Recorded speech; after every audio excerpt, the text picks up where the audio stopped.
Olá! Hoje a gente vai explorar um universo que, para muita gente, é quase um sinônimo de pânico, né? O tratamento de canal. Com certeza. Mas olha, a ideia é esquecer um pouco essas histórias antigas. A gente vai falar de uma revolução tecnológica, algo que está acontecendo agora e transformando um dos procedimentos mais delicados da odontologia. É isso mesmo. Nossa missão aqui é entender como a tecnologia está resolvendo um desafio gigantesco, que é tratar dentes com canais calcificados, ou como os especialistas chamam, obliterados. Sim, que sempre foram um pesadelo de qualquer endodontista. E para essa análise, a gente se baseou em uma série de artigos de pesquisa, casos clínicos que, olha, pintam um quadro fascinante. É um material bem robusto. Mas antes de ir para as soluções, acho importante a gente entender o tamanho do problema. Por décadas, achar um canal desses era, sei lá, quase um trabalho de arqueologia às cegas dentro de um dente minúsculo. Exato. Qual era a margem de erro que os dentistas e os pacientes, claro, tinham que aceitar? Olha, a margem era assustadoramente alta. Os artigos mais antigos que a gente tem, tipo os de Crimsland e Sveck, eles deixam isso bem claro. E o que eles diziam? Eles mostram que a taxa de falha, e a gente está falando de erros graves como perfurar a raiz do dente, Nossa, podia chegar a 20% das tentativas. 20%, um em cada 5 casos. Um em cada 5 casos complexos podia dar muito, muito errado. Isso criava um cenário de estresse, assim, enorme para o profissional e, claro, para o paciente. A necessidade de algo mais previsível era gritante. 1 em 5 é um risco muito alto. Ok, vamos analisar isso então. O que exatamente causa essa situação? O que é essa tal de obliteração do canal pulpar? Pensa no dente como uma estrutura viva. A obliteração do canal pulpar, ou OCP, é basicamente uma resposta de defesa do dente. Defesa a quê? A um trauma, uma pancada forte, um acidente. Em reação a essa agressão, ele começa a depositar tecido duro, tipo uma dentina secundária, lá dentro do espaço onde ficava o nervo, a polpa. Ah, então ele vai se fechando por dentro? Exatamente. Ele se fecha. E o que a gente vê nas fontes é que isso acontece com uma frequência surpreendente. Afeta algo entre 4 e 24% dos dentes que sofrem algum trauma. Que paradoxo. O dente tentando se proteger acaba criando um problema ainda maior para o futuro. E como isso complica o tratamento na prática? Complica de um jeito que vira uma cascata de problemas. Primeiro, o mais óbvio, a dificuldade de achar a entrada do canal. Imagino. Numa radiografia comum, o canal parece que simplesmente desapareceu. O dente também pode ficar com uma cor mais amarelada, que é bem característico. Certo. Segundo, e o mais perigoso, o risco de erros processuais dispara. Sem um caminho claro, o profissional trabalha muito no tato, e a chance de desviar a broca e perfurar a raiz é imensa. E aí o tratamento que era para salvar o dente acaba condenando. Exatamente. E por fim, o procedimento se torna longo, exaustivo e extremamente dependente da habilidade manual e da experiência de quem está ali operando. É aqui que o roteiro muda completamente, certo? A tecnologia entra para tirar o profissional dessa escuridão. É a virada de chave. Como ela faz isso? A grande virada é que a gente sai do tato para o mapa. Do tato para o mapa, gostei. Pensa assim, é como usar um GPS para achar um tesouro enterrado. Antes, o dentista era um explorador com uma pá, cavando com base na intuição. Agora, ele tem um mapa tridimensional exato do terreno e uma ferramenta que segue a rota traçada, sem nenhum desvio. Essa abordagem tem um nome: endodontia guiada. Um GPS para o dente. Adorei a analogia. E como funciona esse processo na prática? Como se cria esse mapa e como se garante que a escavação siga o caminho certo? O fluxo de trabalho é uma combinação genial de tecnologias. O primeiro passo é criar esse mapa tridimensional. E isso é feito com uma tomografia computadorizada de feixe cônico, a famosa TCFC. A tomografia. Isso. Ela nos dá um arquivo digital com a anatomia interna e externa completa do dente, com todos os detalhes. É a diferença entre você ver a foto da fachada de uma casa, certo, e ter a planta arquitetônica completa de todos os andares, incluindo encanamento, fiação elétrica, tudo. Um estudo que a gente tem aqui quantifica isso. E o que ele diz? A tomografia detecta 63,3% das lesões na ponta da raiz, enquanto a radiografia tradicional só pega 35,3%. Nossa, quase o dobro. Você simplesmente enxerga um universo que antes era completamente invisível. Ok, então temos o mapa interno do dente, mas ele não está flutuando no espaço, né? Ele está na boca do paciente. Como o sistema sabe exatamente onde o dente está em relação aos vizinhos para um guia se encaixar perfeitamente? Ótima pergunta. É aí que entra a segunda tecnologia, o escaneamento intraoral. Sei. Um scanner cria um modelo 3D da superfície dos dentes, da gengiva, de toda a arcada. O passo seguinte é a mágica do software. Que seria? Ele funde o mapa interno da tomografia com esse mapa da superfície. Com os dois modelos perfeitamente sobrepostos, o profissional pode planejar no computador um caminho virtual exato para a broca. Uau! Definindo o ponto de entrada, o ângulo, a profundidade. Tudo com precisão de décimos de milímetro. Até agora, tudo no mundo digital. Um plano perfeito no computador. Qual é a ponte que transforma esse plano numa ferramenta que o dentista pode usar de fato? A ponte é a impressão 3D. Com base nesse planejamento virtual, uma impressora 3D fabrica um guia cirúrgico físico, totalmente personalizado para aquele paciente. Ah, então ele imprime uma peça. Isso. Tem uma imagem nas fontes que é ótima para visualizar isso. Um guia de resina translúcida encaixado sobre um modelo de gesso, esse guia se adapta perfeitamente aos dentes e tem um pequeno cilindro metálico, que funciona como um túnel, forçando a broca a seguir exatamente o trajeto que foi planejado. Acabou a adivinhação. Isso parece incrivelmente preciso. Quase como colocar a broca num trilho de trem. Mas eu me pergunto se essa rigidez toda tem alguma desvantagem. E se o profissional precisar de mais flexibilidade no meio do caminho? Existe uma alternativa a esse método estático? Existe sim. Essa abordagem que a gente descreveu com guia impresso é a chamada endodontia guiada estática, ou EGE.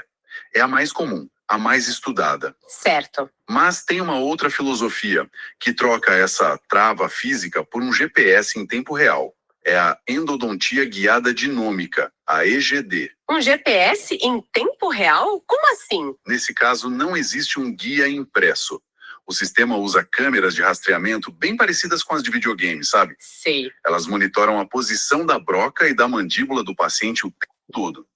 O dentista olha para uma tela e vê um modelo 3D do dente com dois pontos. Um que mostra onde a broca deveria estar, seguindo o plano. E o outro? E outro que mostra onde ela realmente está. A missão é fazer os dois pontos coincidirem. Entendi. Dá mais liberdade, mas também parece exigir uma coordenação absurda. Exatamente. A vantagem é a flexibilidade. Você pode alterar o plano no meio do procedimento se precisar.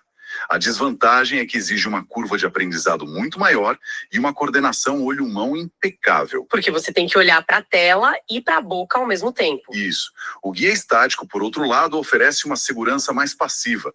Uma vez encaixado, o caminho está travado. Toda essa tecnologia é impressionante, mas no fim do dia, o que importa é o resultado. Os números. Eles realmente comprovam uma melhora tão grande assim? Os números são, assim, de cair o queixo.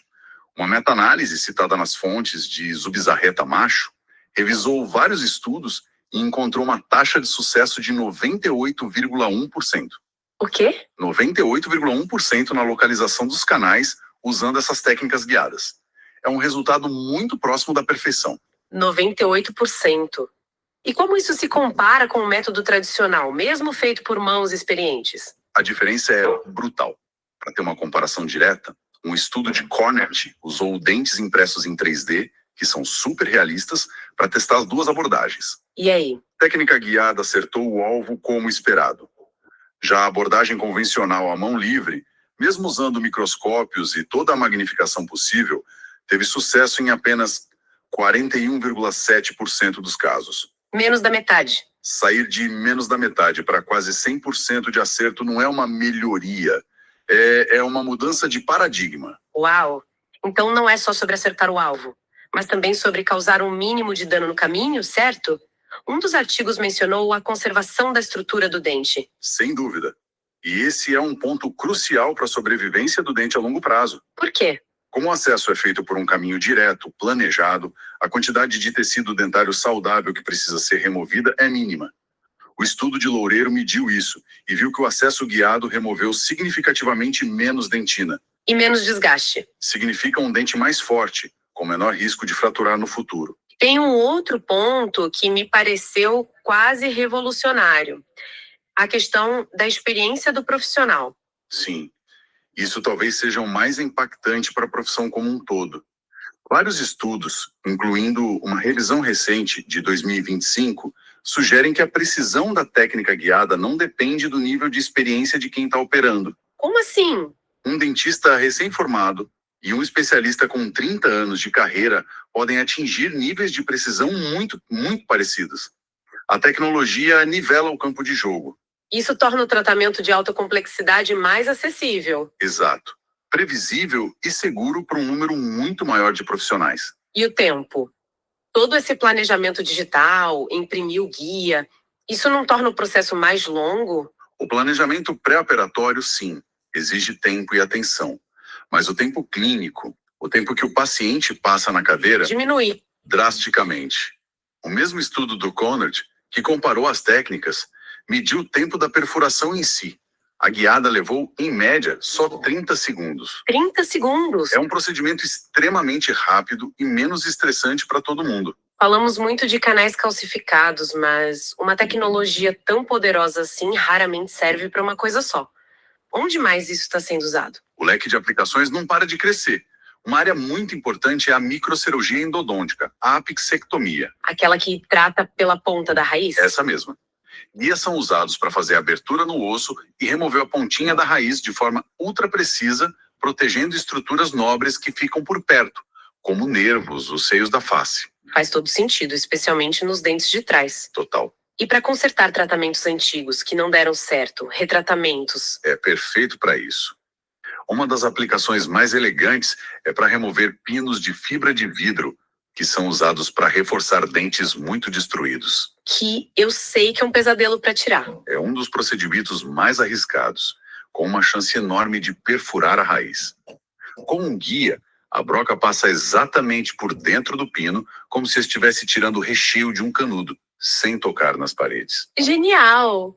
E aqueles casos super raros, com anatomias que parecem de outro planeta? É onde a tecnologia brilha. Em anomalias como dens in dente. Dente dentro do dente? Literalmente. Ou em displasias, onde a anatomia interna é caótica e imprevisível.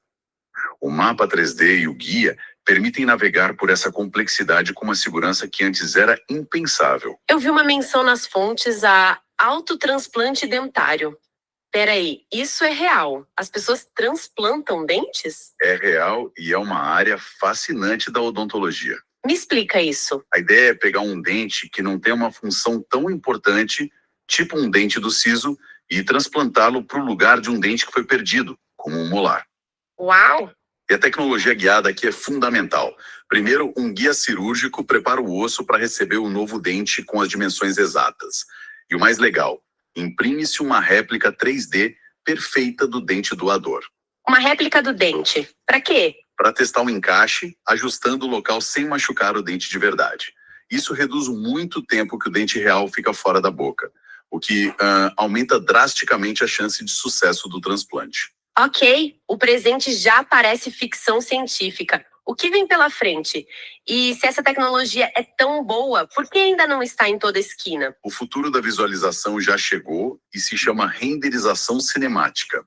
Em inglês, Cinematic Rendering. Renderização cinemática. É o próximo passo da imagem 3D.